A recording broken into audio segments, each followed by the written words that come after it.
Ésaïe, chapitre 40. Consolez, consolez mon peuple, dit votre Dieu. Parlez au cœur de Jérusalem, et criez-lui que sa servitude est finie, que son iniquité est expiée, qu'elle a reçu de la main de l'Éternel au double de tous ses péchés.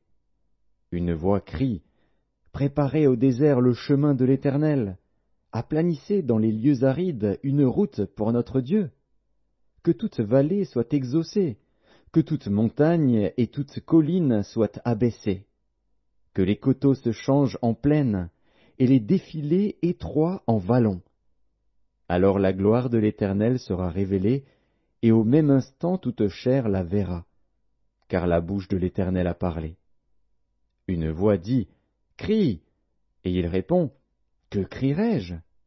Toute chair est comme l'herbe, et tout son éclat comme la fleur des champs. L'herbe sèche, la fleur tombe, quand le vent de l'Éternel souffle dessus. Certainement le peuple est comme l'herbe. L'herbe sèche, la fleur tombe. Mais la parole de notre Dieu subsiste éternellement. Monte sur une haute montagne, Sion, pour publier la bonne nouvelle. Élève avec force ta voix, Jérusalem, pour publier la bonne nouvelle. Élève ta voix, ne crains point. Dis aux villes de Juda, voici votre Dieu. Voici le Seigneur, l'Éternel vient avec puissance, et de son bras il commande. Voici, le salaire est avec lui, et les rétributions le précèdent.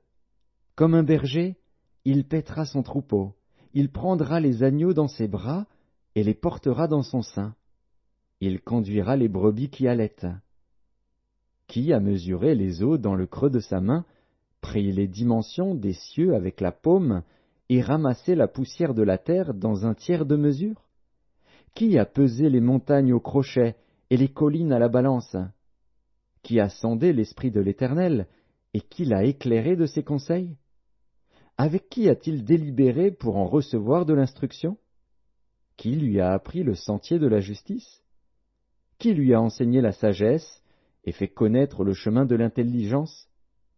Voici, les nations sont comme une goutte d'un seau, elles sont comme de la poussière sur une balance. Voici, les îles sont comme une fine poussière qui s'envole. Le Liban ne suffit pas pour le feu, et ses animaux ne suffisent pas pour l'holocauste. Toutes les nations sont devant lui comme un rien, elles ne sont pour lui que néant et vanité. À qui voulez-vous comparer Dieu? Et quelle image ferez-vous son égal? C'est un ouvrier qui fond l'idole, et c'est un orfèvre qui la couvre d'or, et y soude des chaînettes d'argent. Celui que la pauvreté oblige à donner peu choisit un bois qui résiste à la vermoulure. Il se procure un ouvrier capable pour faire une idole qui ne branle pas. Ne le savez-vous pas? Ne l'avez-vous pas appris? Ne vous l'a-t-on pas fait connaître dès le commencement? N'avez-vous jamais réfléchi à la fondation de la terre? C'est lui qui est assis au-dessus du cercle de la terre, et ceux qui l'habitent sont comme des sauterelles. Il étend les cieux comme une étoffe légère, il les déploie comme une tente pour en faire sa demeure. C'est lui qui réduit les princes au néant, et qui fait des juges de la terre une vanité. Ils ne sont pas même plantés, pas même semés, leur tronc n'a pas même de racines en terre. Il souffle sur eux, et ils se dessèchent, et un tourbillon les emporte comme le chaume. À qui me comparerez-vous, pour que je lui ressemble? Dit le Saint. Levez vos yeux en haut, et regardez. Qui a créé ces choses?